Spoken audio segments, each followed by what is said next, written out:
অন্যান্য প্ৰান্তৰ লগতে শিৱসাগৰ জিলা স্বাস্থ্য খণ্ডটো আজি দ্বিতীয় দিনৰ বাবে স্বাস্থ্য সেৱা অচল হৈ পৰিছে।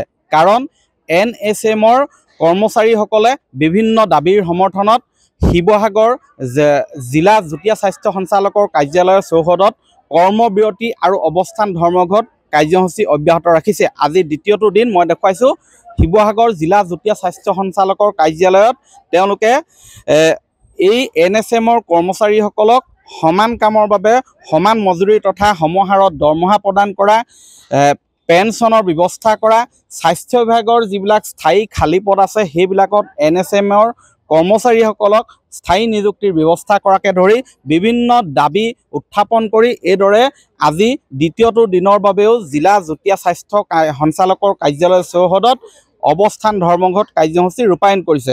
আৰু ইয়াৰ ফলত দেখা গৈছে যে স্বাভাৱিকতে শিৱসাগৰ অসামৰিক চিকিৎসালয় স্বাস্থ্য কেন্দ্ৰসমূহত আজিও আচলতে স্বাস্থ্য চিকিৎসা সেৱাৰ ক্ষেত্ৰত যথেষ্ট জটিলতা আহিছে। মই এই সন্দৰ্ভত জানিব বিচাৰিম আপোনালোকৰ দাবীসমূহ পুনৰ এবাৰ। হয় সদৌ অসম NSM আমাৰ কৰ্মচাৰীবৃন্দই আজি গোটেই অসমৰ লগতে শিৱসাগৰ জিলাতো আমি ধৰ্ণা কাৰ্যসূচী চলাই গৈছোঁ। আমি আচলতে যোৱা 29 অক্টোবৰত আমি গুৱাহাটীৰ চচলত এদিনীয়া আমি ধৰ্ণা কাৰ্যসূচী পালন কৰিছিলোঁ। আমি চৰকাৰী পক্ষক আমাৰ বিভিন্ন দাবীসমূহ আমি তেওঁলোকৰ ওচৰত ন্যায্য প্ৰাপ্তিৰ কাৰণে আমি দাবী উত্থাপন কৰিছিলোঁ, কিন্তু চৰকাৰে আমাৰ দাবীসমূহ একেবাৰেই গুৰুত্ব দিয়া নাই। গতিকে আমি উপায়ন্তৰ হৈ আমি এই নৱেম্বৰ 3, 4, 5 এই তিনিদিনীয়া কাৰ্যসূচী আমি ধৰ্ণা কাৰ্যসূচী তথা কৰ্মবিৰতি পালন কৰিছোঁ। আজি আমাৰ দ্বিতীয়টো দিন। এই আমাৰ মূল দাবীসমূহৰ ভিতৰত আছে, প্ৰথম আমাৰ হ'ল যে আমাক সমহাৰত দৰমহা দিব লাগে, লগতে আমাৰ পে স্কেলৰ ব্যৱস্থা কৰিব লাগে। দ্বিতীয়তে আমাৰ যিটো মহামান্য উচ্চ ন্যায়ালয়ৰ যিটো ভাৰ্ডিক্ট আছিল যে equal pay for equal work, সেইটো প্ৰযোজ্য হ'ব লাগে, যিটো নেকি আমাৰ মহামান্য আদালতে অলৰেডি আমাক ভাৰ্ডিক্ট দিয়া আছে। আমাৰ মুখ্যমন্ত্ৰী মহোদয়েও এই ক্ষেত্ৰত আমাক 7 পে স্কেলৰ সমহাৰত দৰমহা দিম কৈ আছিলে, কিন্তু আজিলৈকে তেওঁ সেই দৰমহা আমাক দিয়া নাই। আমি ইয়াৰ পৰা বঞ্চিত হৈ আছোঁ। লগতে আমাৰ যিখিনি আমাৰ অন্যান্য দাবীসমূহ, যেনেকৈ আমাক পেঞ্চনৰ ব্যৱস্থা কৰা, আমাৰ EPF-ৰ ব্যৱস্থা কৰি দিয়া, আমাৰ যদি ডেথ বেনিফিট, যেনেকৈ ধৰি লওক আমি কৰ্মচাৰী এজনৰ যদি নিয়মীয়া কৰ্মচাৰীজনে যদি 60 বছৰলৈকে কাম কৰি থাকোঁতে তেওঁৰ যদি মাজতে মৃত্যু ঘটে, তেতিয়া তেওঁ পৰিয়ালে বা নিকটতম আত্মীয়ই তেওঁ 60 বছৰলৈকে সমস্ত দৰমহা পায়।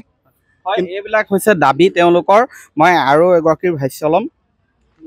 কি ক'ব, আপোনালোকৰ NSMৰ বেছি কৰ্মচাৰী আছে নেকি স্বাস্থ্য খণ্ডত শিৱসাগৰ? হয়, আছে। আমাৰ নিয়মীয়া কৰ্মচাৰীসকলৰ তুলনাত আমাৰ যিহেতু আমাৰ ঠিকাভিত্তিত যিসকল কৰ্মচাৰী আছে তেওঁলোকৰ তুলনাত আমাৰ ঠিকাভিত্তিত কৰ্মচাৰীসকলৰ দৰমহা তেনেই নগণ্য হয়। আমাৰ একোটা পৰিয়াল চলাবৰ কাৰণে আমাৰ অসুবিধা হয়। আৰু চৰকাৰক, মাননীয় মুখ্যমন্ত্ৰী মহোদয়ক আমি কাতৰে অনুৰোধ কৰিছোঁ যে আমাক সমকামৰ সমদৰমহা দিয়ক, আমাক স্কেল পে প্ৰদান কৰক, আৰু আমাৰ অনাগত ভৱিষ্যত দিনবিলাকক তেওঁ সুৰক্ষা প্ৰদান কৰক, যেনে আমাক পেঞ্চনৰ ব্যৱস্থা কৰক। আৰু আমাৰ যি কাৰ্যকালত কোনোবা যদি আমাৰ কৰ্মচাৰী মৃত্যু হয়, তেনেহ'লে তেওঁলোকৰ ঠাইত তেওঁলোকৰ পৰিয়ালৰ কোনোবা এজন নিযুক্তি তেওঁ প্ৰদান কৰক। কেতিয়ালৈকে চলিব? আমাৰ যিহেতু 3 দিনীয়া কাৰ্যসূচী আছিলে, কাইলৈ আমাৰ সমাপ্ত হ'ব। আজি আমাৰ দ্বিতীয় দিনৰ কাৰ্যসূচী আমি পালন কৰিবলৈ বাধ্য হৈছোঁ। হয়, এনেধৰণে তেওঁলোকে আজি মই দেখুৱাইছোঁ এয়া অৱস্থান ধৰ্মঘট কাৰ্যসূচী ৰূপায়ণ কৰি আছে। আৰু যদিহে এই দাবীসমূহ পূৰণৰ ক্ষেত্ৰত কোনো ধৰণৰ বিহিত পদক্ষেপ গ্ৰহণ নকৰে, তেনেহ'লে তেওঁলোকে পুনৰ এনেধৰণৰ কাৰ্যসূচী আগলৈ ৰূপায়ণ কৰিব বুলি স্পষ্ট কৰিছে। দেখা গৈছে যে অন্যান্য প্ৰান্তৰ লগতে শিৱসাগৰ জিলাতো এই স্বাস্থ্য বিভাগত আচলতে অধিকাংশ চিকিৎসালয় হওক বা স্বাস্থ্যকেন্দ্ৰই হওক, অসম চৰকাৰৰ যিসকল স্থায়ী কৰ্মচাৰী তেওঁলোকৰ তুলনাত NSMৰ অধীনত নিযুক্তি কৰ্মচাৰীৰ সংখ্যাই বৰ্তমান অধিক। 70% অধিক কৰ্মচাৰী নিযুক্ত হৈ আছে। এইসকল কৰ্মচাৰীয়ে দিনে নিশাই স্বাস্থ্যকেন্দ্ৰলৈ গুৰুত্বপূৰ্ণ অৱদান আগবঢ়াই আহিছে, চিকিৎসা সেৱা প্ৰদান কৰি আহিছে ৰোগীসকলক। কিন্তু ইয়াৰ পিছতো স্বাস্থ্য বিভাগে, ঊৰ্ধ্বতন চৰকাৰে তেওঁলোকৰ দাবীসমূহ পূৰণৰ ক্ষেত্ৰত আচলতে কোনো ধৰণৰ সঠিক পদক্ষেপ নোলোৱা বুলি ক্ষোভ প্ৰকাশ কৰা পৰিলক্ষিত হৈছে। আপুনি বিচৰা বাতৰি পাব কেৱল নিউজ 18 এপত। নিউজ 18 এপ ডাউনলোড কৰিবলৈ স্কেন কৰক এই QR কোড। গুগল প্লে ষ্টৰতো পাব এই নিউজ 18 এপ।